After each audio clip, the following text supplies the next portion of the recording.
This Week in Startups is brought to you by Blue Apron. Check out this week's menu and get your first 3 meals free with free shipping by going to blueapron.com/twist. And Squarespace. Start building your website today at squarespace.com. Enter offer code TWIST at checkout to get 10% off. And Mighty Networks. Go to mightynetworks.com/twist and click on Create a Network to start your Mighty Networks business plan with a free 14-day trial.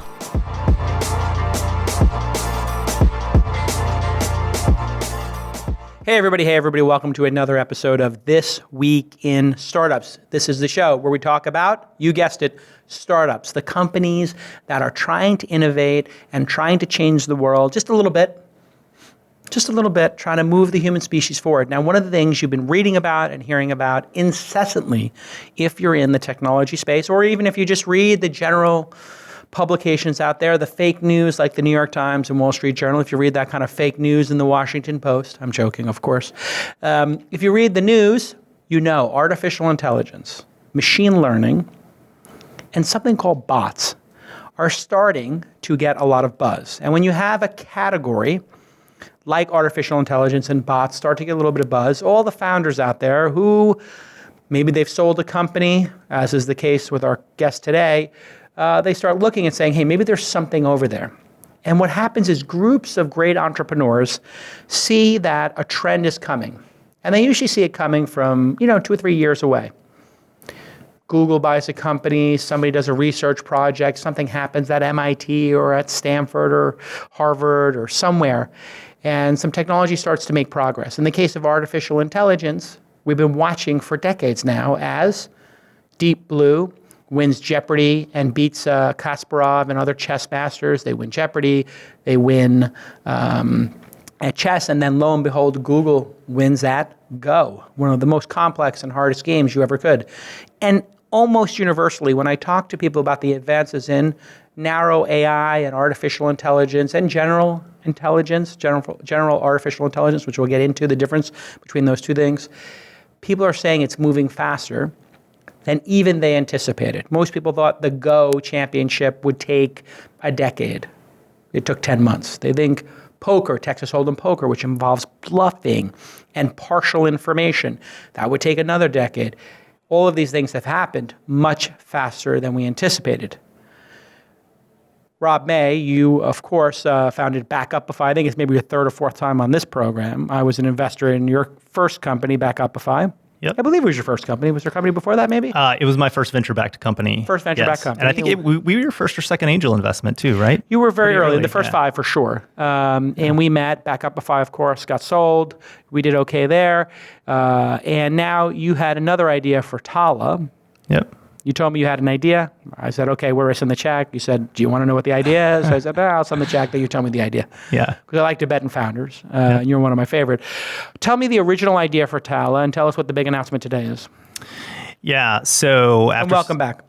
Yeah, thank you. So after selling Backupify, I looked at all the spaces you would look at as an entrepreneur, like you mentioned, right? Blockchain, IoT, AI. Fell in love with the AI space for reasons we can talk about later. And the original idea was to build a recruiting bot. And the idea was you have all this data going through chat now about work, HipChat, Slack, now Microsoft Teams, now Google's having an entrance into this space. And so the idea was... Google has a Slack competitor coming? Yes, they're turning Hangouts into a Slack competitor. That's Really? been announced. It'll be here this summer. Wow. Yeah. Not good for Slack. Yeah, not good for Slack. And so anyway, so you're going to have these conversational data sets about work, and these new machine learning approaches to natural language processing have made them computable. So what can you do with that? So our idea was to build a recruiting bot. And it turned out with machine learning and recruiting, you have a little bit of a garbage in, garbage out problem. And so if you take a bunch of resumes, for example, and then you try to find people that are like these other resumes, you're not actually finding people who are as good at those certain tasks. You're finding people who write similar forms of resumes, right? Which may not be what you want. Right. So we ended up pivoting around a little bit on our seed round and settled in on internal service teams, HR and IT, and the fact that they have a lot of tasks and questions that are very monotonous and sound like they should be done by a robot. So that's what we do. If you've used Jira or ServiceNow or any of those tools, we have a similar tool, a service desk, used by a lot of HR and IT teams that automate away a lot of the monotony of doing that work. And today we're announcing our $8 million Series A round. Congratulations. The Series A is one of the hardest things to do. Yeah. And we'll get into what it took to close the Series A. But let's talk about bots. When people say a bot, what are they talking about for people who don't use Slack? What does a bot mean to you? Yeah, so a bot doesn't actually have to have AI. You can have a bot that's just entirely scripted with simple natural language commands. But a bot is basically something, think of it as a software program that responds to conversation and responds in a conversational format. Through audio or through chat? Through both. So you could have a voice-based bot or a text-based bot. At Talla, we're all focused on text. So you type to Talla. Because people at work are not talking to their computers because you look like a dork and people have open office spaces and you don't want to be talking about human resources like you're Captain Picard on the deck asking for Earl Grey tea at 160 degrees. Right. And if you've ever been in a room where multiple people try to talk to an Amazon Echo at the same time, it doesn't do very well, right? No. So you don't want that to happen at work. So you're in a chat room like Slack or HipChat or something or Google Hangouts, whatever it winds up being. And there's a bot in the room and you just say, hey, Talla, or hey, bot. And then or you say, hey, bot, we're hiring somebody. And then you have a script that it walks you through. Yeah. So one of the challenges of bots right now is there aren't standards the way that, so a lot of those questions haven't been answered yet. Got it. And they're starting to be answered. There are some bots that try to sort of listen passively and they pop up when they think you need help. There are some bots that you direct message. So Talla, you would typically direct message. Talla shows up like a person in Slack. Got it. And then and you that's why direct they use the message term Talla. bot. Right. As opposed to chat room because it acts like a person. It's a robot. Exactly. And then you ask it a specific request. If you're using Slack in particular, you can use slash commands sometimes. So then, and these are dependent on the bot maker. The bot maker might say anytime you type slash answer this, and then whatever you type after it, they're gonna, pop up and answer that question. Why is this a better interface, a bot, than using a web page or a form or any other email? Why is the bot the new standard? Why is chat the new standard? And should it be? Yeah, that's a great question. And I think one of the problems in the bot space is that a lot of people think that conversational interfaces are better across the board, and they're not.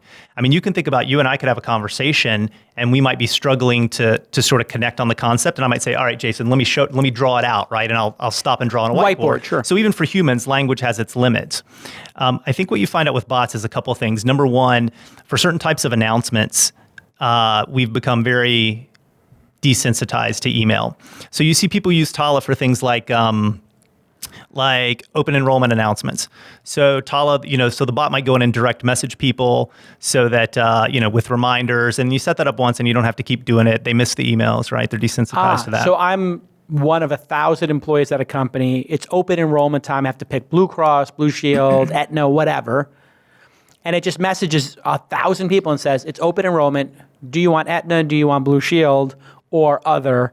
And you say other, and it says, okay, here are the other options. And then you just ask it questions, and it answers the most common questions. You select Blue Shield, and it says, okay, I need you to pick one of these 4 plans for Blue Shield. And the person who's in HR doesn't have to do that 1,000 times. You can script it, and you don't need to have as many HR people. Right. And then there's a bunch of other advantages. Number one, if you don't respond initially, Talla can just keep popping up and bothering you, right? So the HR person doesn't have to continually nag and send the emails. And then other things other good uses for bots are when you're dealing with conversational interfaces, they can disambiguate. So if you ask an ambiguous question or Talla provides some information that's unclear, Talla can ask follow-on questions, which might help you, Give me an example of that.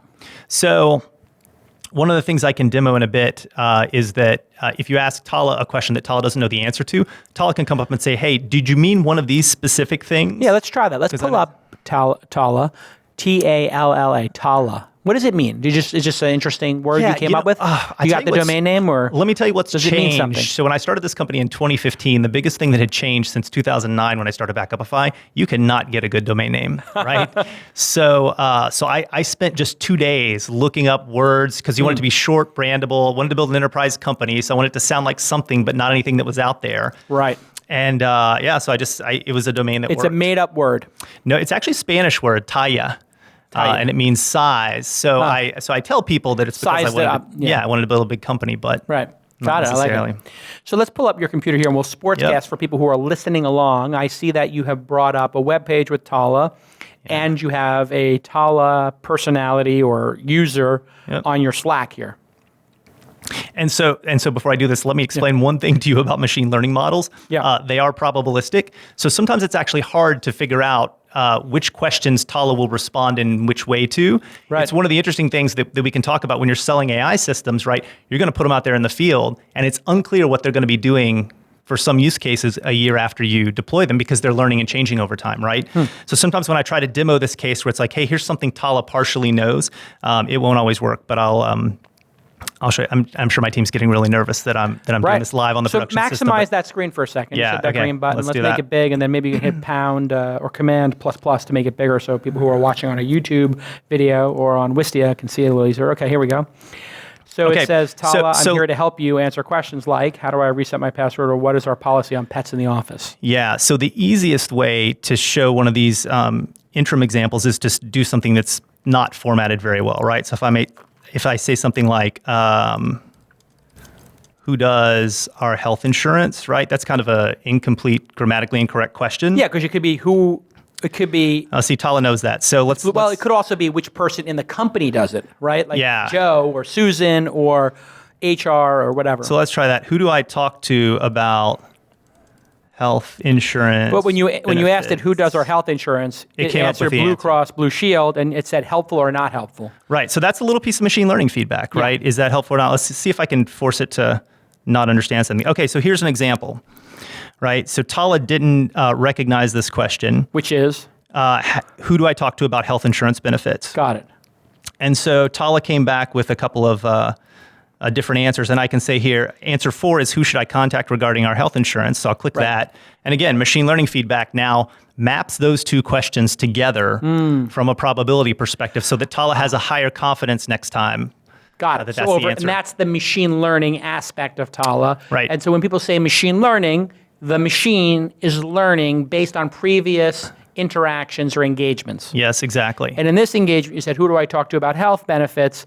And it said, do you want to know who does our health benefits or which person to talk to? Right. It disambiguated that. You picked number 4, not number 3. Right. Now it knows if 5 people answer that question the same way and they pick the same one, just give them that answer in the future. Right. We use a lot of reinforcement learning, so which is a little bit different than the deep learning that you hear about, right? A lot of what is going on in AI right now is that people are taking big data sets, they're training a model, and they're just deploying that model to run. And one of the newer areas that you're starting to see is this reinforcement learning where now we're taking every signal that comes back, every piece of feedback, and like re-updating the model with 1 little, 2 little, 3 little signals, right? So it's pretty cool. So over time, if people started asking a question or answering a question differently because some circumstance had changed, right? I'll try to think of one, but... Well, let's see what happens when you ask Talla something she doesn't know. Okay. Right. So like, what does Jason Calacanis do? Talla's probably not going to know that, right? So Talla just says, hey, I couldn't find an answer. Would you like me to request help? We'll just send the help to the general Talla And it page. said, who's best suited for this? Engineering, HR, management, et cetera. So it actually routed to the right department in your company. And then it said it opened a ticket. I'm guessing in, where do you keep your tickets? In like Zendesk or something? Yeah, so if you use a ticket system like Jira or Zendesk or ServiceNow, it will work with that. If not, it'll go, we have our own free ticketing system that's built into this. And so you can see suggested answers. There's no suggestions in this case. Make that like 2 times bigger so we can see it a little bit easier. Oh, yeah, sure. Command ++, yeah. All right, so here inside of Talla, you have tickets, so you have your own ticketing system, so I don't need to plug it into Jira or it'll work out of the Zendesk. box. So you're really a competitor to a Zendesk. People can choose Zendesk or you.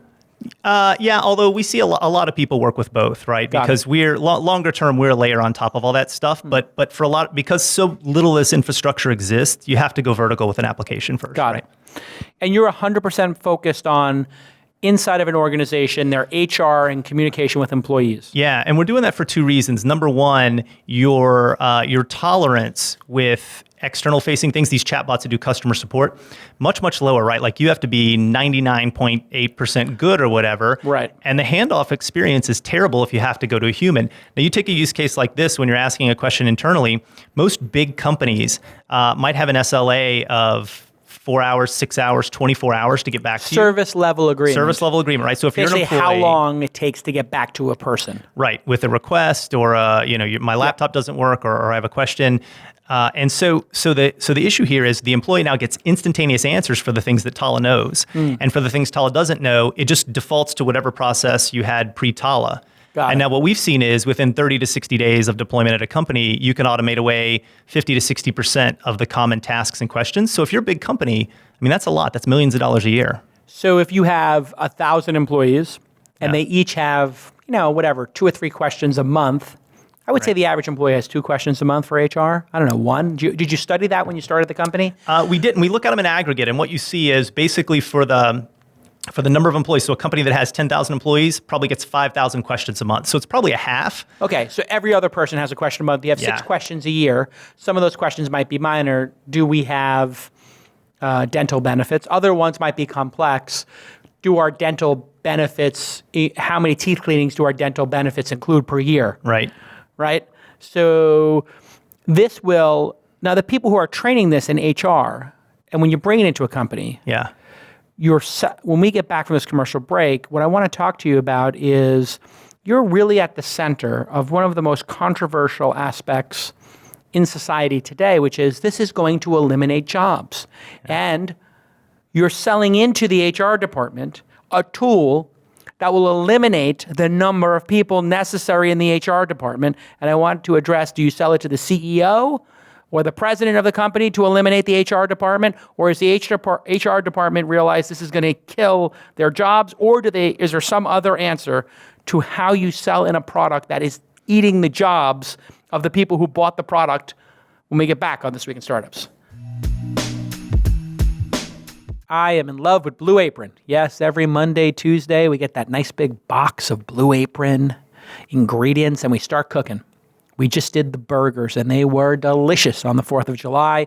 We've been doing some pasta, and research shows that Blue Apron families like mine cook nearly 3 times more often.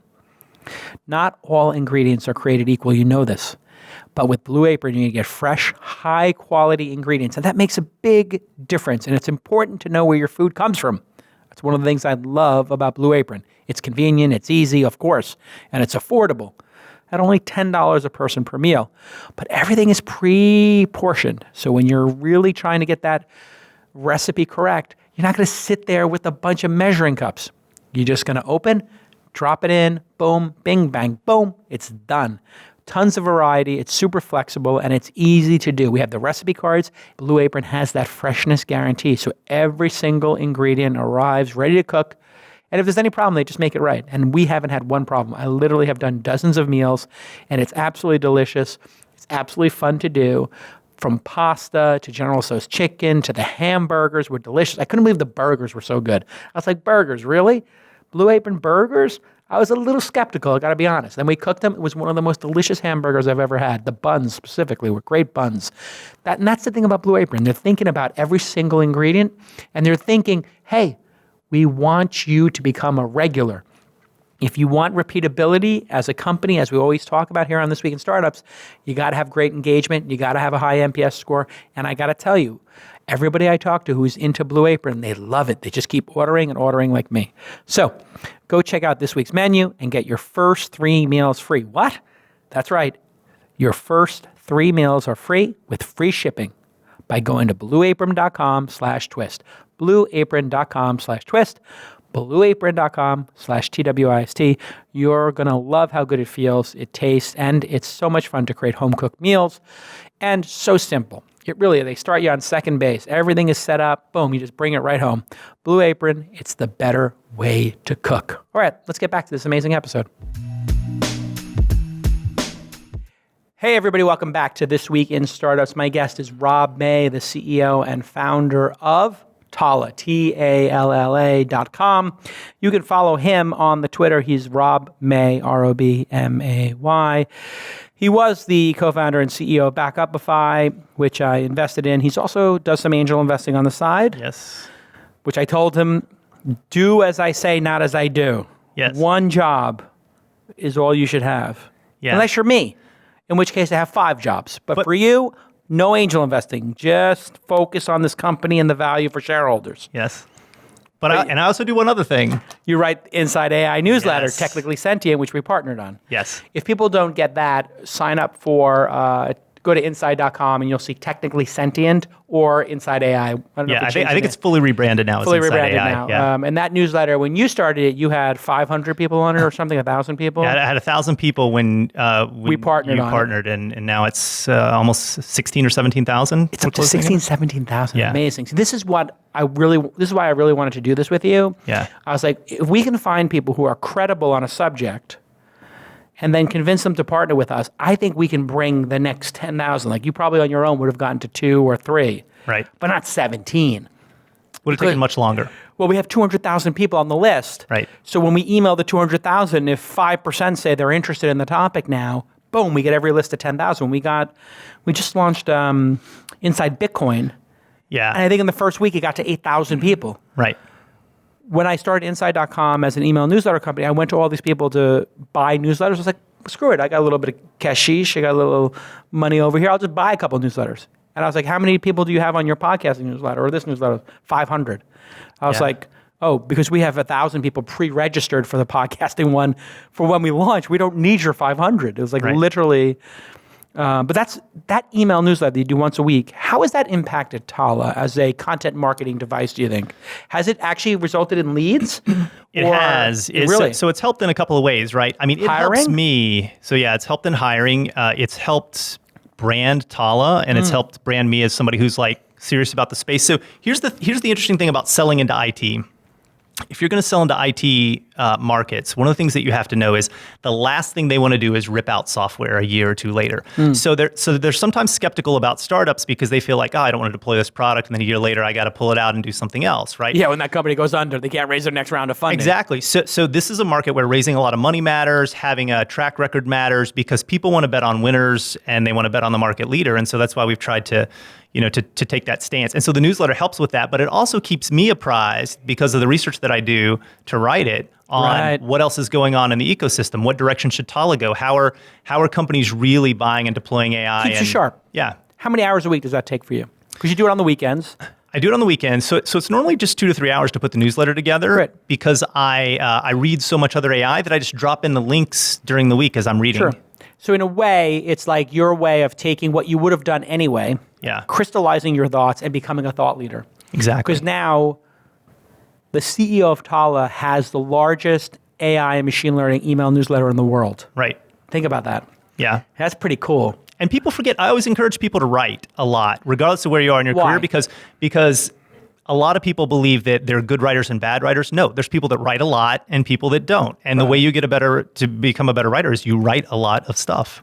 What I tell people, writing is clarity of thought. Yeah, I agree. If you write, it clarifies your thinking on complex subjects because, as you know, you've probably written things where you weren't sure how you felt about a subject and how did the writing come out. Terrible. Right. But then when you're certain about something, you have a key insight and you've learned something in your life, those words just flow. Right. They just flow. Like a monologue. It's like almost like divine, spirit coming through you, which is what Bob Dylan said when he wrote a lot of those great songs, or Shakespeare. They said the words just flowed right out. When it was something that you had clarity on. But when you don't have clarity, that's when the writing is hard, and that's what's great about writing is it tells you. When I get stuck on something and I can't get my ideas out in writing, I say to myself, I have to really consider this and think more about this topic. I got to talk to some more people. When we left for the partner break, and thanks to our partners for making independent media like This Week in Startup free free, Free. So go show them some love on Twitter, by the way. I had asked you about the very serious question, and I asked it in a cavalier way, but I want you to take the question seriously for a second here. We know that automation has gotten rid of all agriculture jobs or backbreaking labor in a lot of cases. People are not, doing a lot of the work that they used to do in the Industrial Revolution. We have lights off factories. But machine learning and artificial intelligence is going to undeniably do what the Industrial Revolution did to manual labor. In other words, it's going to eliminate a large percentage of it. It seems to me that if an HR group implements Talla, they're basically going to extinct themselves if you do your job properly. You're going to take those 5,000 questions, and there's 10 people in that HR group who are answering those questions. If you get those questions down to 2,500, you need half as many. And that is the sales pitch of why you would buy this. It is, because the problem is, yes, AI may make your HR department extinct at some point. Not adopting AI will make your HR department extinct faster, probably your whole company, right? So I think about it this way. So it's an arms race, in a way? It's a little bit of an arms race, but the next phase is not going to be so bad, right? If you think about the last wave of technology, the Ubers and Airbnbs of the world, the consumer socials and Facebook, they fragmented our attention. They were consumer focused, and they went in on the demand side, right? So you need to produce fewer cars or fewer homes or whatever, because there's all this sharing now. And I think that's part of the reason that you didn't see the productivity increases in the economy that you could have otherwise. And I can't claim, Sam Lessin from The Information is the first guy that I read this idea from. So. But his basic premise is, hey, we didn't see these massive gains because people, instead of leaving their second home empty 50 weeks a year, they gave it to some company to sublet, and now you need fewer second homes. You need fewer second homes. Vacation homes or whatever, right? And so this next wave, typically technology has gone in on the production side, right? Make things better, faster, cheaper. This last wave didn't. It went in on the demand side. Made it more efficient. Right. Making consumption more efficient, right? And if you believe that consumption drives the economy to a large part, then that's problematic. And so I think a lot of what will happen with AI is, at least for the next 10 or 15 years, it's going to have a phenomenally successful impact on the production side. Because if you think about a construction worker who can wear a robotic exoskeleton and now lift 400 pounds instead of 100 pounds, all these tools, all these bots, they're going to do that on the cognitive side, right? They're going to make you smarter. They're going to make you work faster. They're going to automate away your monotonous work. They're going to predict things and suggest things for you. I mean, we're all going to be superstars at work. And that's why it's going to be powerful. Now, what happens 20, 30, 50 years out? There's going to be some hard challenges for us, but in not a way, in the near term. when you think about it, the way I would look at it is, I don't think if you have a 10-person HR department and you deploy Talla, that you're going to say, oh, now we get rid of 5 people. Right. What I actually think happens is the company becomes so efficient, the employees spend less time on answering repetitive questions. They then can work on higher level stuff like employee happiness. And maybe you don't need to hire the next 10 people. So the 10 people you have are so bionic. Right. And they're answering just the top 10% of the hardest questions, and the 90% are automated, that when the company goes to 2,000 employees, you don't have to, in a linear fashion, add 10 more HR people. You add 0 more HR people, but you have 2,000 employees. Is that what you think will happen? That will happen. And the other thing that will happen is most HR departments, most IT departments, other internal departments like facilities and legal, they're overworked today, because if you ask the head of HR or the head of IT, what is your boss? What does the CEO want you to work on? The CEO wants you to be strategic and creative and think how your department can implement new initiatives. What do you really do day to day? You get bogged down in minutia. You're drowned. Right? Yeah. The truth is, you probably can't do your job as well as you'd like to do your job. Right. And Talla starts to free you up to let you do that. Got it. That's interesting. Do you think legal or HR, which one has a bigger chance of becoming 80 or 90% automated? Which one's more complex? Or are they, in the grand scheme of things, equal in complexity for AI? I would say legal will drop first for many of the basic work-related use cases. I don't know about litigation and constitutional law and all that, but things like contract analysis, those things are perfect for machine learning algorithms, because they're just lots and lots of rules, but they're too many rules to write down. But there are a lot of rules that if you give all these samples to a machine, the machine can figure out the rules. And that's a great type of use case to turn over to machine learning. Whereas HR, employees are still very, very different, right? In terms of how you need to manage them, the types of needs that they have. And that's going to take a lot of time. There's still a human interaction aspect there. It's actually a little easier to sell this into IT because IT would prefer not to deal with people if they have their choice, right? In a way, one of the trends I've seen, you can tell me if you see this as well, is that the idea of talking to people is annoying when it's about service-related stuff. It's just annoying to talk to a a travel agent. It's annoying to talk to a money manager. It's annoying to talk to the dispatcher at a cab company. So all of these things are annoying and monotonous and not fun in our lives. We'd much rather have them in a chat interface because the chat interface takes out pleasantry. It's just ruthlessly efficient. Right. Is part of this that people want to be ruthlessly efficient and they prefer to deal with the bot because they don't feel like they have to have the human niceties and inefficiencies that occur. I do believe that's a big part of it. The other part of it, I think, is that you can multitask when you chat. How many times do you carry multiple text conversations, have them going on at the same time? I got about 15 going right now. Yeah, but you don't do that on voice, right? Mm-hmm. Like you don't typically talk to one person and then another. In fact, when two people talk to you at the same time, you're like, oh my God, stop it. It's pretty much the worst experience you could have in life. Yeah.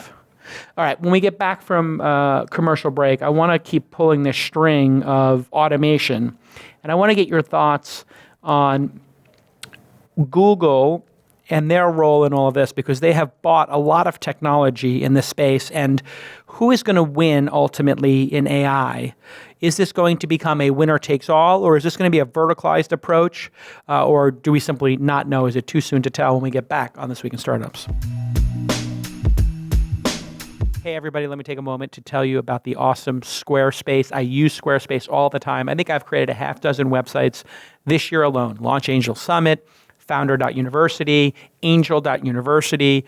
Every one of our websites we put onto Squarespace here at launch, and we love it. It costs us $10-20 a month to have an amazing, gorgeous website, and they will even give you a free domain name if you start up for a year.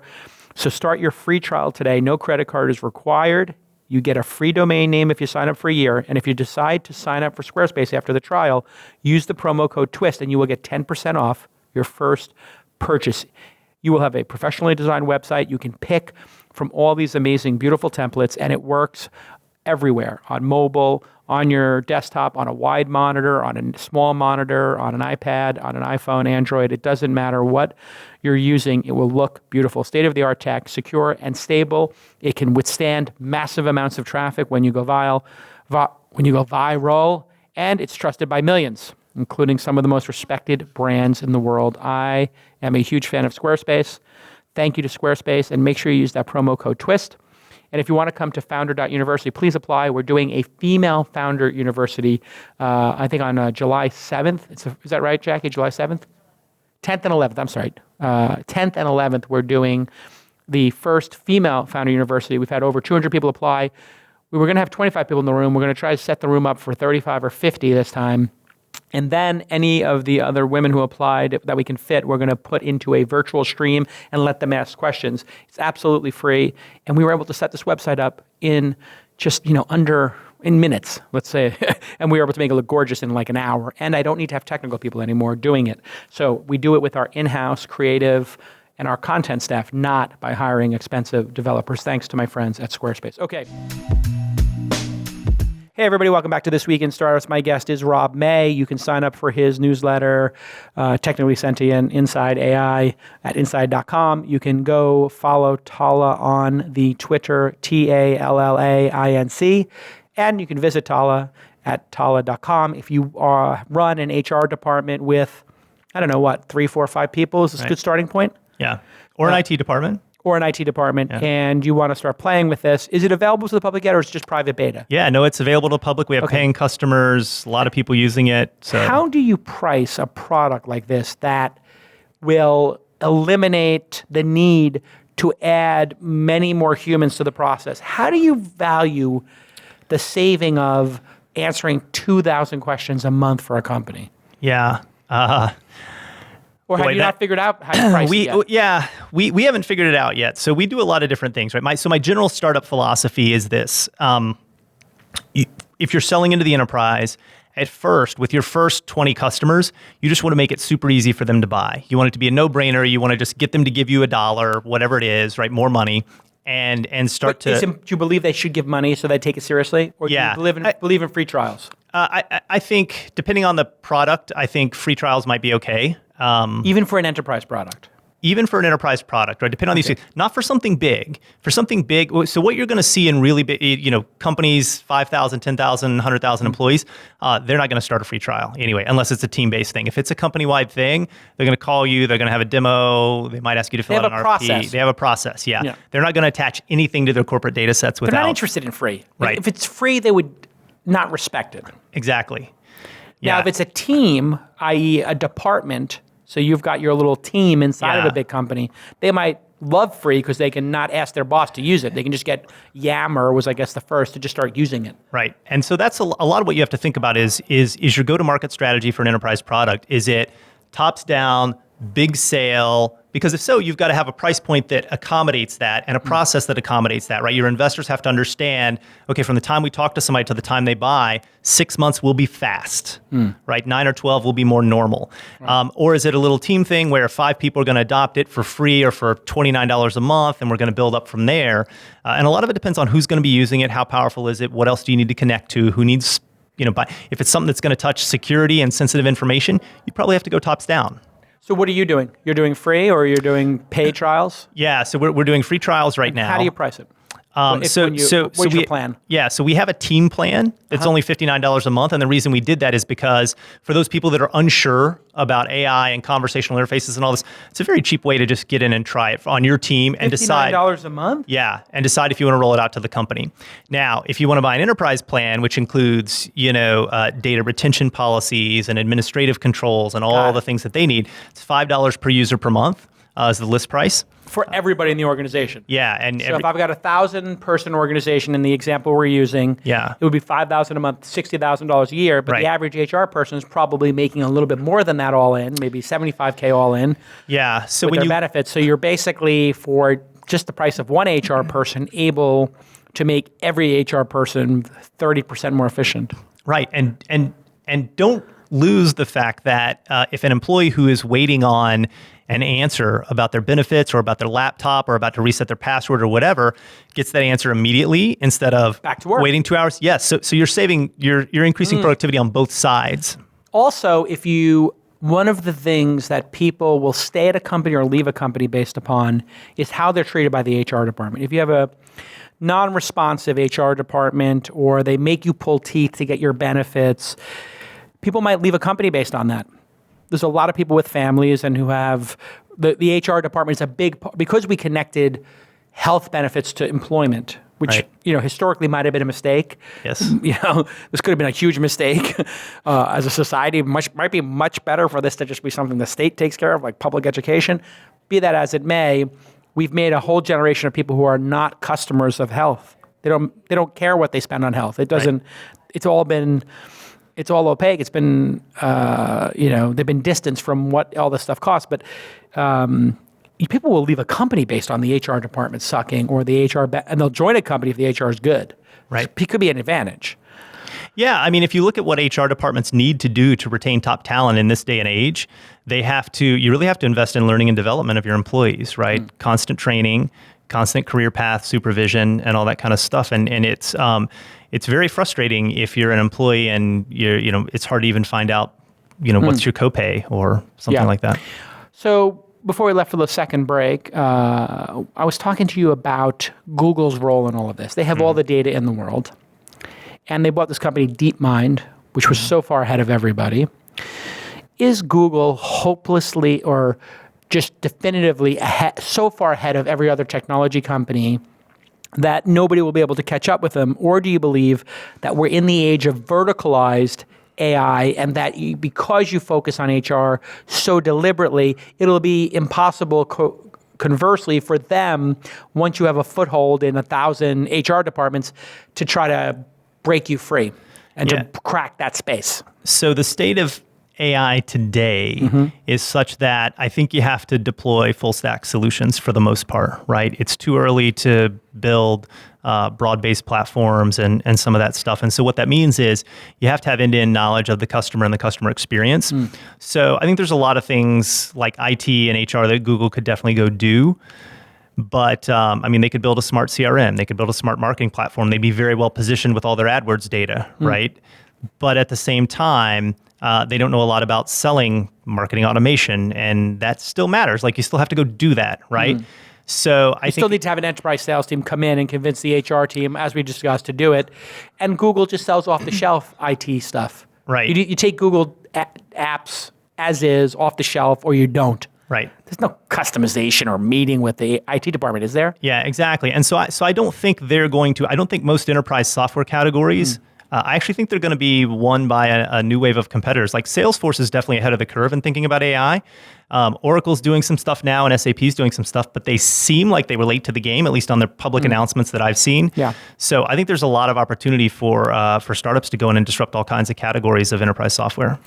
And if you look at a Google, the only way they've ever made money is through their ad network. Right. Printing money on the ad network. It's not going to work in enterprise. Which has nothing to do with enterprise. They've made, a couple of little, they've got a couple of 10% of their revenue maybe comes from Google apps. Google Apps, yeah. And maybe some from the Android Play Store, I guess. Yeah. I mean, the number of revenue streams outside of advertising are very few and far between. It would be better for them to focus all their AI efforts on the ad network and people finding answers to questions and then bundling that with targeted search ads. Right. There'd be no need for them to apply it to enterprise. That's not their space. Right. Unless they realize they have some kind of advantage. But I think a year ago, everybody thought data sets were your advantage. Data is the new oil. Still very true in that most of the models we have today require heavily labeled, large labeled training data sets. But I think you're already seeing that start to break down, right? There are some techniques like one-shot learning where... What does that mean, one-shot learning? And so the idea is, you don't have to show a child, 3,000 coffee cups before they're like, coffee cup, right? You show them 3 coffee cups and they get it. Yeah, and so why do you have to show a neural network 3,000 or 30,000 or 3 million? You don't. Right. So with one-shot learning, what you do is you train it on the layer down, right? You train it on, say, broad visual data. It picks up curves and lines and all this kind of stuff. I'm probably butchering the technical explanation here, but anyway. And so then now you show it, probably not 3, but maybe 30 coffee cups, and it picks it up pretty quickly. Right. So I think there's going to be some techniques like that. There are emerging techniques like probabilistic programming that are going to basically help you work with smaller data sets. So data may become less important, but what you're still going to need is labeled data, right? And this is a key, because if you have a huge data set, but it's not labeled properly, then the developer can't say, hey, here's what you're looking at, here's how to train the machine learning. Right. It's not fundamentally organized correctly, it's just raw data. Right. That's not helpful. So in fact, that is confusing. Yeah. So your advantage is going to come from being able to rapidly annotate data sets for what you want to do, because the data sets are going to be smaller and you're going to be able to work with them in the future, but you're still going to need to tell the computer, what is this and what do you need to do with it? And so if you think about infrastructure, so 5 years from now, you're going to have people on the show who are going to talk about their data annotation pipelines at their company. Those don't exist today. Data annotation pipelines. Let's say that in English. So... I mean, I understand what you mean, but let's try it in English. So think about the waves of enterprise software design, right? We went from on-premise software to the cloud, where the new design constraints became make it super easy to use and deploy and install through a web browser, right? Right. Then we went from there was no install. You just logged in. Exactly. Yeah. Then it was, okay, now it's got to work on mobile. Oh, and now it's got to be consumer. You got to have thumbs up, thumbs down. You got to be able to tag things and search and all that, right?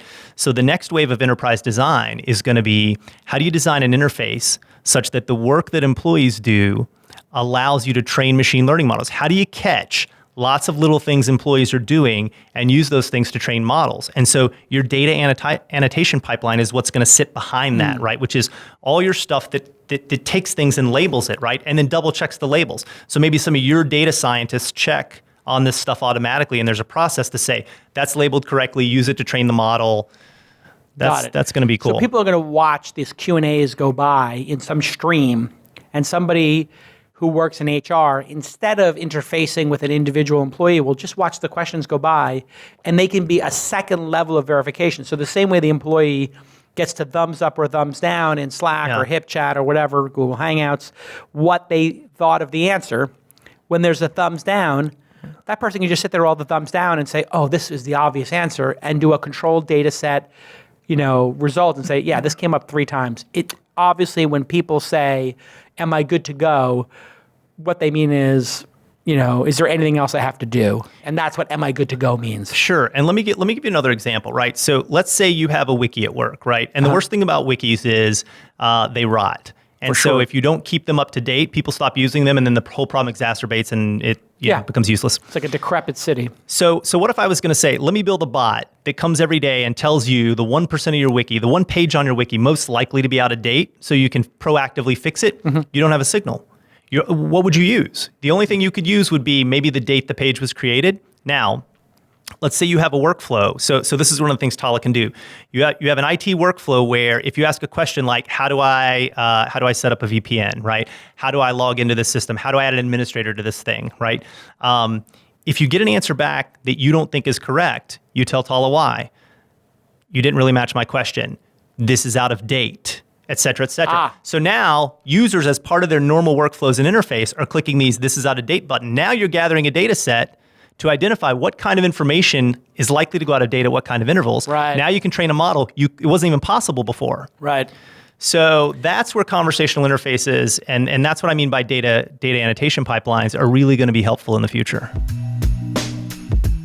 I want to thank my friends over at Mighty Networks. Gina built me a network for This Week in Startups that you can go play with. Type This Week in Startups into your app store and download it, and you'll find 2,000 entrepreneurs talking about startups.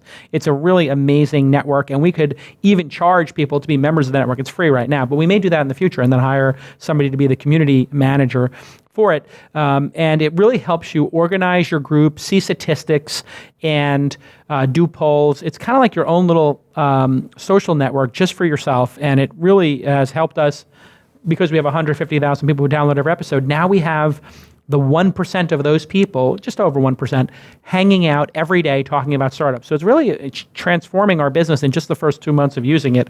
And you can go create your own Mighty Network right now. MightyNetworks.com/twist, MightyNetworks.com/twist. Click on Create a Network, and you can start your business plan for free for 14 days. It is an incredibly powerful tool, and Gina is just a brilliant founder who's been working on this for a while. If you tweet a link to me with your network at Jason and at Mighty Networks, we will. The best one is going to receive a T-shirt from Mighty Networks, and I might even retweet it for you. So go ahead and tweet me your network at Jason at Mighty Networks with the hashtag Mighty Twist to win that free T-shirt and a retweet from me. And go ahead and check out community.thisweekinstartups.com, and you can join the Mighty Network of super fans of the show talking about startups. All right. So when you look at this sort of first level that you came into, how do you know that this company has achieved success? Like when you look at you got 20 people who want to try it. Obviously, there's going to be explorers in this space who they'll try anything. But you've been to this rodeo before. You've started companies before. There's a moment in a company where it gets real. Right.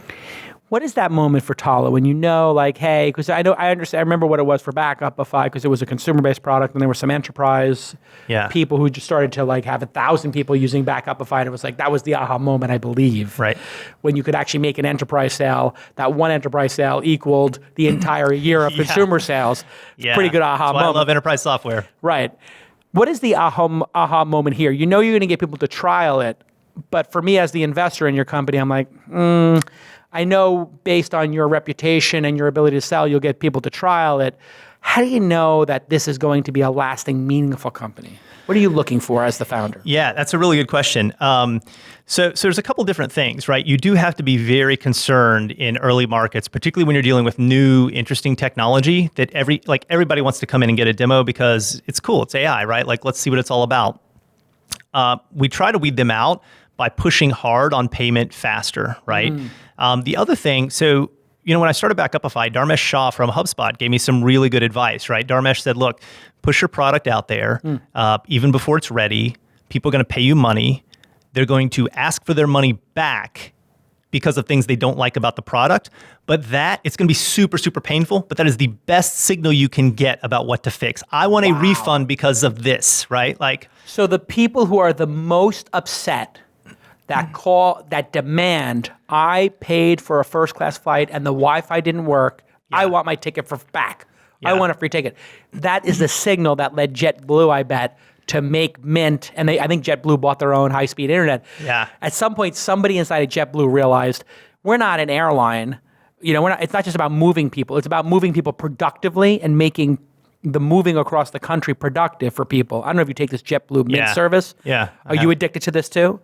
I keep hearing. I don't know if they have Mints or you have Virgin Americas. I still usually use Virgin America. Because you have Boston to SF is my normal flight. So so I fly that all the time. But I know people were getting addicted, these executives, to this Mint service because you can actually do video over the JetBlue thing. And somebody told me, JetBlue dropped, I don't know if they were using GoGo or whoever, they dropped somebody and they decided to buy their own satellite because they just had this realization, like if we're doing business travelers, all they care about is how fast is the Wi-Fi, right? How stable is it? So we'll just buy our own satellite. Yeah. I don't know if they actually did it. But for you, if you get somebody pissed off, it doesn't handle onboarding. If you can't handle onboarding of new employees, we want you out of here. Yeah. So I think you have to, in enterprise software companies, you have to push people for payment early, and you have to give them products that, your team a lot of times does not want to put a product that doesn't entirely fully work. But your great products are the ones that people use even when they're kind of buggy and everything else. Sure. That's actually your signal that, hey, you're onto something, right? Absolutely. They're vested in it. Yeah. They're arguing with you over it. If they're arguing, it matters. Right. And so I don't think when you're building enterprise software products, a lot of people bring this consumer mindset to it where they're like, got to be super easy to start and use and everything. It's like, no, you should actually make it a little bit hard to start and use because then you get your people that are super committed to the use case. Onboarding. Yeah. If you make it too easy to use, people try it and then they don't use it and, you're just languish there. It's interesting you say that. Another founder who I've invested in twice, Raul, who did Reportive, which I invested in the same time as Backupify with the same thesis. If I like the product and there's a passionate small user base, the founder's smart. And so he sold it to LinkedIn. And now he's doing Superhuman, which is like a Gmail killer. Yep. And every time I want to put somebody on Superhuman, he's like, okay, introduce me, and I'll do a phone call with them. And I'm like, and you're like, yeah, why? Can I just put them to a web page and just let them sign up, or can I give them a free month? He's, well, let me talk to them and see what their email habits are and if it's suitable for them, and then let me do training with them and show them how it works. So he actually wants people to learn how to use the features because it's $25 a month. It's $300 a year to use Superhuman. Yeah. So for CEOs, for us to be 1 hour more efficient a month, we'll pay any amount of money. Exactly. $25 a month is nothing. Right. And it makes me probably half an hour more efficient a day. Yeah. So I'm getting back at least 10 hours a month. For me, like 25 or 50 or 100 doesn't matter. Right. But he wants to make sure you learn those quick keys and all the tools so that you actually can have that epiphany. It's the same thing with Talla, right? Like you want people to have that epiphany. Yeah, I mean, so if you think about Backupify, we didn't hire a customer success person until we were $3 million in revenue, right? And general best practice for SaaS is you hire one every $2 million. So we were already behind, right? We should have at least had one going on 2 then. Define for people what that is, that customer success person. So customer success is the person that does exactly what you were just talking about, right? They help the person make sure they deploy and use the product effectively, configure it to their needs. They come in a bunch of different flavors depending on the nature of the business. Some of them are very training heavy. Some of them are like white glove customer support. But in general, they're the voice of the customer in the company. They help onboard them to the product and all that kind of stuff. And they don't sell. They don't sell. They come after sale. Yeah. Some of them may cross-sell and upsell later. Some won't. But that's a really good distinction in an enterprise environment because you have these hustlers selling. Right. And they talk people into stuff. But those people, as a archetype, let's say, to be kind, once they've sold it, they're less motivated. Yeah, they got to make the next deal. They don't want to help that person be successful with the product. They're just like, I sold you the product. It's not my job to teach you how to drive the car, right, or how to use the stereo. You can talk to somebody who will teach you how to program the stations in the stereo. That's not my gig. Right.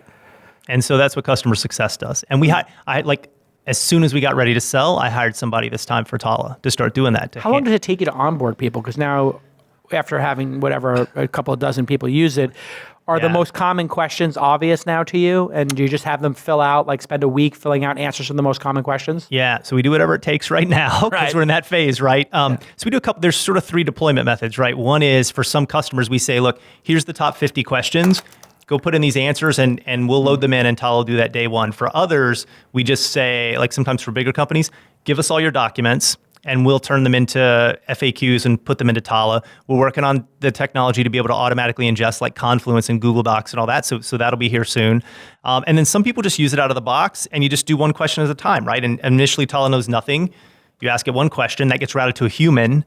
You answer it. Now Talla knows one thing. So we see all 3 deployment models. It'd be interesting. I remember when I was doing OCR, the original OCR, optical character recognition, these law firms would get documents. They would, because they were so important, they would OCR them twice. And then they would have a person look at the differences between the OCR. So if the letter E was off in one and it put an A instead of an E, you would see that red line, you'd see the difference. Then they'd have 2 different people look at every difference and make a decision. So if the 2 scanners got something wrong, then 2 humans would look at it. If the 2 humans have agreement that that's an A, not an E, great. 2 scanners got it wrong, 2 humans got it right, we move on. And it never got fed back into the system that, the Helvetica font has a problem with this or whatever.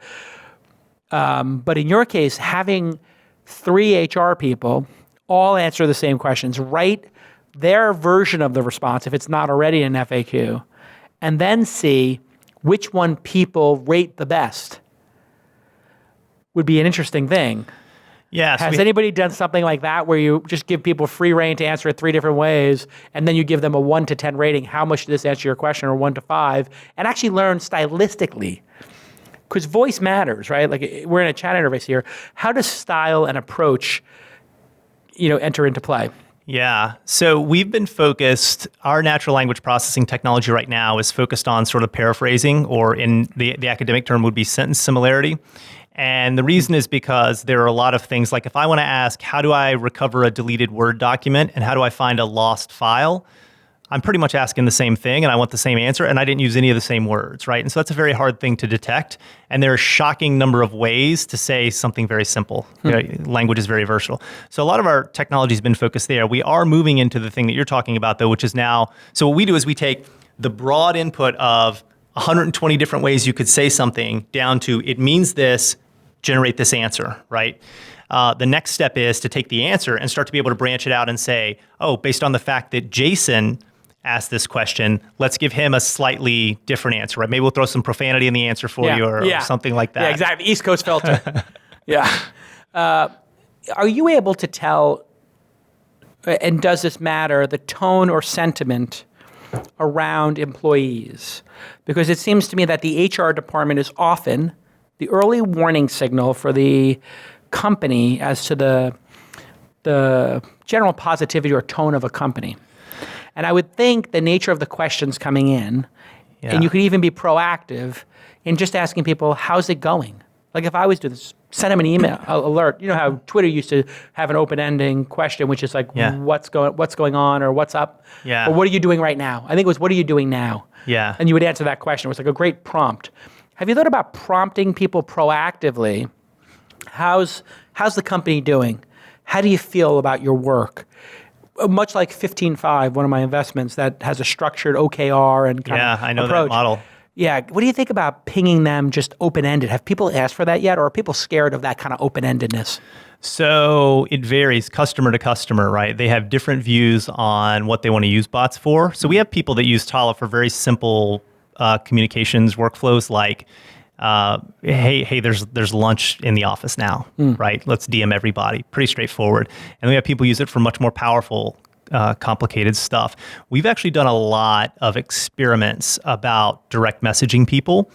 I don't remember the results of all those experiments, but Brooke Torres, who works for us, I'll use this this show to remind her. She has a blog post that's almost done, so you guys should stay tuned for it. It's going to be awesome. It's everything that we've learned about direct messaging people in Slack from just dozens and dozens of experiments. People not like that when a bot direct messages them? It depends on how you do it. It depends on the style, what you say and how you do it, and she knows all that, so we'll see what... Interesting. So there's a best practice that will emerge. Yes. So it seems to me this could be a very interesting early warning sort of process, or a motivating one. So like, let's say you're Amazon and you're Bezos. Let's say you have Talla running, and Amazon's in the news. I would send, if I was Jeff Bezos, I would love to send to the rank and file. You may have heard the news about the Whole Foods acquisition. Do you have any thoughts on it that you think would be pertinent as we grow the company? Yeah. And now, how many people work at Amazon? Let's just say you send it to just mid-level managers in one cohort, and then you send it to senior managers, and then you send it to people in the factory. Yeah. Right? So now you got three different classes of people: the factory, frontline, manual labor folks, the highest level senior people, and then everybody in between. And you just see what they think of it. And then one group's like, well, I don't shop there. And the other group's like, I shop there all the time. You know, you got to get the yogurt right, or this is the problem, or I do the prepackaged. Can you imagine the knowledge if you thought in aggregate about what those people did? And then you have people, you send those answers anonymously to different groups of people. So the frontline people, it sends to a senior person, a mid-level manager person saying, these were the top three answers. What do you think of these answers and of the thing? And then they answer it, and it goes back to those people and say, this is what senior management thought of what you said anonymously. Right. You basically just create this whole constructed, inter-office discussion, almost like a retreat. Like the 5 dysfunctions of a team kind of retreat to just talk about what happened in the company. Yeah. So one of the interesting things that surprised us about Talla that we didn't realize out of the gate was we put a little block in the web administration portal for Talla for the administrators that shows the top questions that employees are asking for help from, which may be questions Talla's automating away.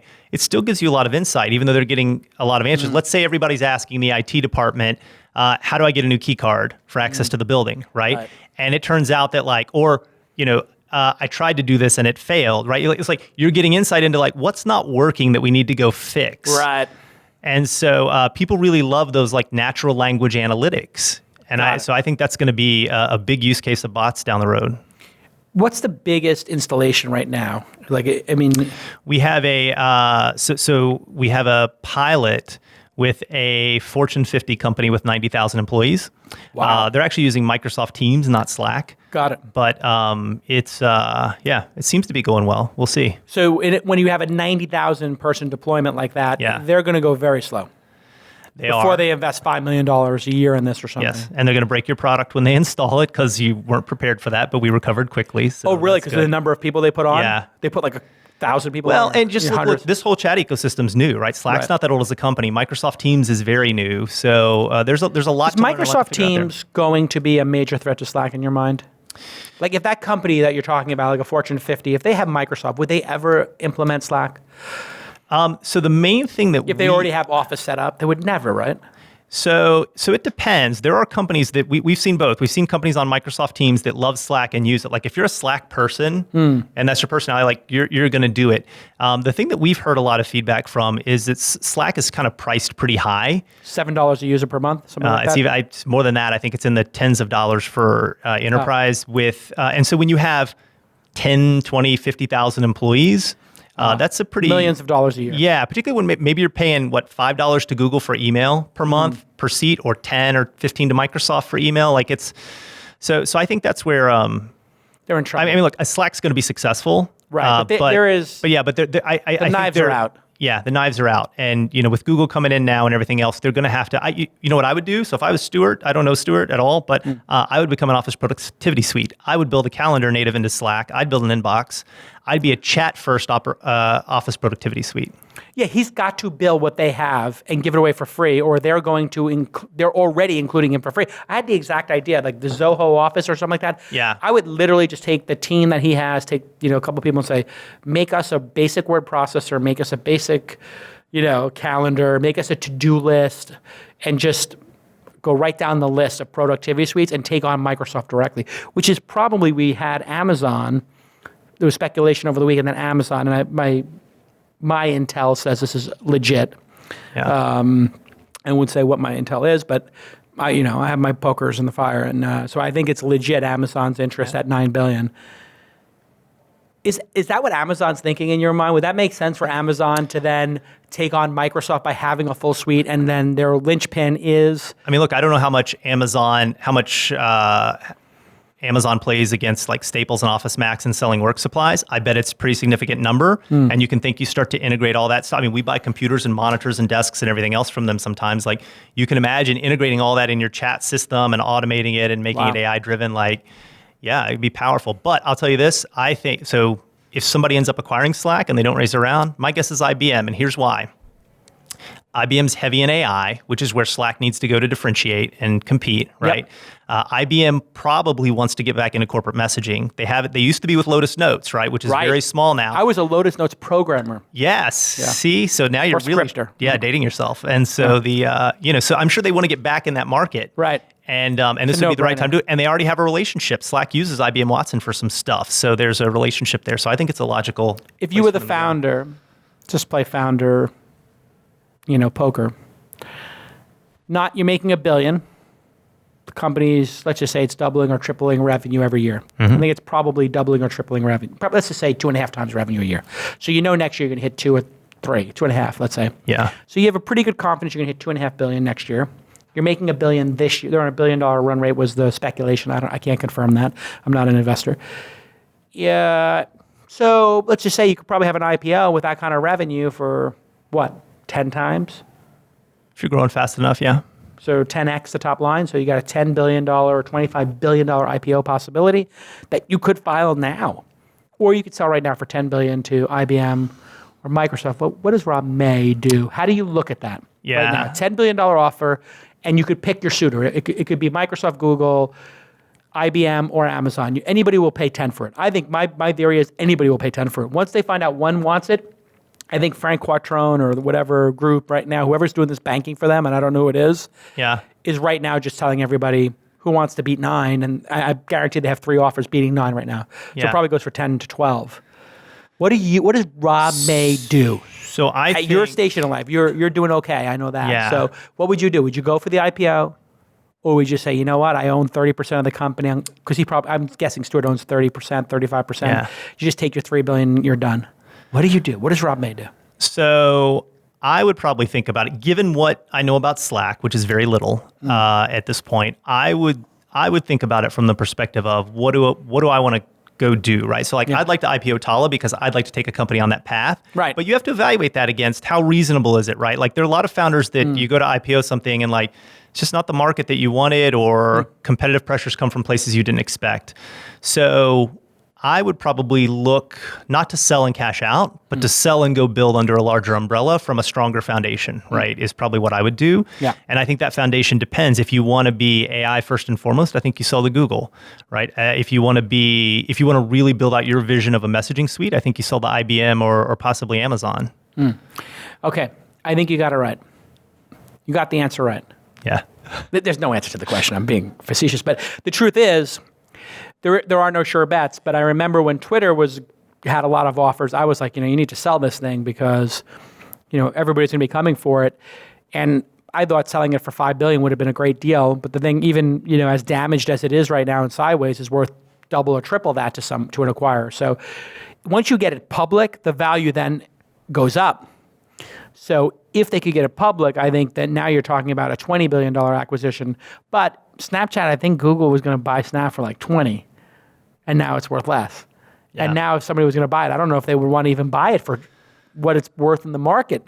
Yeah, I mean, private markets are finicky, but public markets can be worse, right? So here's the great news about selling to Bezos. Track record of leaving the founder alone. Tony Hsieh's running Zappos, however the heck he wants, it seems, and they're doing great, and he leaves them alone, right? Yeah. So Bezos doesn't have time to get up in Zappos' business. He's not going to want to get into Slack's business. Just let them do what they're going to do. There is no company that is going to be more valuable or has a longer chance of sticking around than Amazon in my mind. Right. I just don't think that company's going anywhere. Yeah, no. Where Facebook could have a serious problem. Yes. Google could have serious, the ad problems because of Facebook. One of these decentralized blockchain things could totally upend Facebook and come from nowhere, right? Exactly. That's not going to happen at Amazon. They've already proven that Facebook was topping out and they had to buy other brands to keep the growth, right? So they have to be a house of brands. Whereas Amazon is, I don't see how that gets stopped. Yeah. I don't see how it ever gets stopped. If it's me, I think selling for $10 billion to Amazon, getting all Amazon stock, you will wind up making more money than going public yourself. Because if he goes public and he gets public at 15 and it goes 5x or 3x, maybe, what are the chances of that? Maybe it goes 3x. It'd be very hard to do. Maybe it gets to 50 billion. I think there's a much better chance that Amazon goes 10x in the next 10 years or 5x in the next 10 years. That's a lot. And your growth slows when you get to those revenue numbers for most companies, right? I mean, hard to double billions. Salesforce's multiple has come down at certain points because of that. Yeah. All right. Well, listen, I'm super excited to be an investor in your second company. I hope I've been a good angel investor. Always. Hope I've added some value along the way.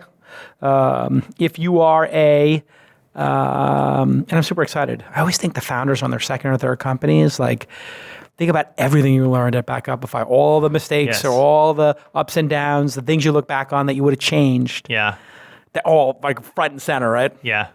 You get how much more efficient are you at building a team and a product now, would you say, to Rob May 1.0? Yeah, I mean, 5-10 times. You definitely still make mistakes and you make new mistakes and everything else, right? But you don't make a lot of the rookie early mistakes. Right. I mean, the number of early teams that don't make basic decisions like firing people who don't belong, they have some hard decisions they don't want to make. It's no problem making those and getting through, right? That's... Yeah. You don't have to have that but this person's been with us since the first day, I got to fire them. And it's they've never run a sales team. They've never had 10 developers working for them. They're never going to have 10 developers working. It's not who they are. Yeah. And I mean, I hired a very senior team this time around. I don't have to do any babysitting. It's super easy. And it seems like it's going very, I mean, I don't want to jinx anything, whatever, but it seems like it's going very easy for you. Did you have an easy time raising the Series A? How many meetings did you have to do in person to get this thing closed? How many? So we only targeted 7 firms, right? Because we were 7? Yeah. We knew we were, so if you remember, I pitched 67 firms on Backupify and 64 said no, right? So we ended up with only three investing over a couple rounds. And that seems more likely, 5%. Yeah, and what we did with this one was we were unsure, given that we're still early, we were unsure if we would how people were going to think about AI Series A's because there haven't been a lot yet, particularly for enterprise bots. But it's a hot space. But it is a hot space. So you got these factors, some working in your favor, some not. In a hot space, you can raise a Series A before you hit scale. Exactly. Because people want to get in early. Yeah, well, otherwise you're going to miss the first wave of winners, right? If you're an investor and you just sit out, you're going to be in the second wave and not. Right. And so we went out and talked to 7 firms that we knew really well. So you used that to your advantage to raise the Series A. And we actually got 7. Out of the 7, how many made an offer? We got 2 term sheets. Great. And we had, and one more didn't quite get to term sheet, but was really leaning in and probably could have got there, Yeah, so you got almost 50% hit rate. Yeah. That's extraordinary, dude. So usually I tell people expect to do 30 or 40 meetings to get 1 or 2 term sheets. Literally 5% hit rate would be, 10% hit rate would be magical. Magical. If you did 40 meetings and you got 2 to 4 term sheets and you get basically the same with 1/5 as many outreaches, that really speaks volumes to your track record. All right. You're hiring, I know that. Yes. Companies in Boston and in San Francisco. You're opening up a little embassy here, I understand. Yeah. So 2 things on that. One, we're doing we have a small West Coast office. We work out of Hannah House. What's that, Hannah House? It's down in, it's the Blue Bottle Coffee place there on University Ave. Oh, cool. It's that little co-working space in there. Oh, yeah, I heard about that. Yeah, it's done by SAP, I think. Oh, is it SAP space? Yeah, so we Hannah House. Hannah House, yeah. So we work out of there, and we are hiring particularly data science and in natural language processing people we'll be hiring here on the West Coast. Probably not hiring any engineering, Keep Got that it. in Boston. We'll do some customer success and sales out here over time. And so we're going to grow this office too. HQ will stay in Boston. And then the Boston House thing is just a thing for the city, right? Which is, I feel like there's so many people that go back and forth. Like, let's give a sort of gathering place for Boston people when they're here in San Francisco, right? Maybe even put a couple of apartments in there. You could be like Soho House and people could stay there. Yeah, exactly. Maybe. And you know, and it's very efficient for business development, right? You know, Atlassian, Oracle, whoever, like send over your corp dev, your BD team, and meet all the entrepreneurs that are here Wednesday night, right? Very good. So Boston's got a pretty vibrant scene still. Yeah, we missed a lot of the consumer wave of tech and all that, right? But AI, it's strong. I mean, a lot of robotics companies. Yeah, a lot. Boston Dynamics, Yeah, of course. Kiva, which Amazon bought iRobots, publicly traded, and ton of startups, and very strong on AI and ML because of Harvard and MIT and those places. You got the Nantucket conference. Did it happen or is that It just happened, yeah. It just happened. I was trying to make it, but I got this book tour. I got to be out of town for July. Yeah. So I told him I'll do it next year. Yeah. But I love Nantucket. God. That's a great conference. Yeah, if you're on the East Coast, you should go to Nantucket conference. I'm going to go to Nantucket conference last year. I spoke virtually one year, but I'm going to definitely come next year because I didn't go to Nantucket last year, and my daughter misses a lot. I love going to Nantucket. We used to have board meetings there when you were on Dine's board, right? It was so great. We would do on the Dine board. It was just a fantastic experience for me because we'd have one in New Hampshire, which was charming, one in Nantucket, which was epic. Yeah. I mean, what a place to vacation to summer. One in L.A. for me, because I lived in L.A. at the time, and for them, frankly, because L.A. is pretty awesome. And then they do one in San Francisco. So we'd have those 4 board meetings, and it was like one for me, one for the SF sales team, and for Kyle and all the San Francisco stuff. One, of course, we got to visit New Hampshire and see the team. Yeah. And then one there. But what a great company. And just have what you a had great Jeremy outcome. Hitchcock on the show? Jeremy's been on the show, sure, of course. Okay. Yeah. And my favorite spoken at the my favorite conference. CEO in New England. He's awesome. He did a great job. I mean, when you think about it, he's so humble. And that's just, when they reached out to me, Dine had 15 million in revenue, 5 million in EBITDA or something in that range, and they had not raised any money. And they're like, would you be on our first board member? Yeah. I was like, you're doing your Series A and you've got 15 million to right? Yes, I will join your board. I don't care if you're in Bangladesh or Sao Paulo or Shanghai, I'm going. Like, we're in New Hampshire. I'm like, I don't care where you are. I'm getting on a plane because this is going to be a hell of a ride. And sure it was. I mean, Oracle ended up buying them. I mean, I would have liked to see them gone public, to be honest. I would have, but I mean, I understand, like when you get to this kind of revenue levels and you get a great offer, it makes sense. And Oracle really needs to think about how they're going to play in the cloud space and what an amazing asset to have the IP, infrastructure, DNS routing data of the internet. I mean, how Amazon or Microsoft didn't buy them is just insane to me. They just had such amazing, interesting data that I can't talk about as a previous board member, but the data inside that company is like, wow. Yeah. On a global basis, wow. Just amazing.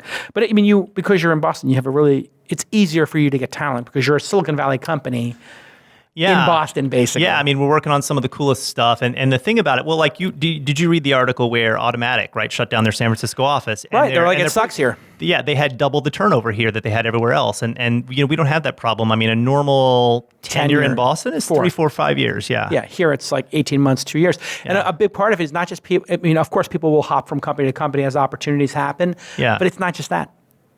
The problem here is people are giving up on San Francisco. It's too hard to be a citizen of San Francisco, independent of the technology industry.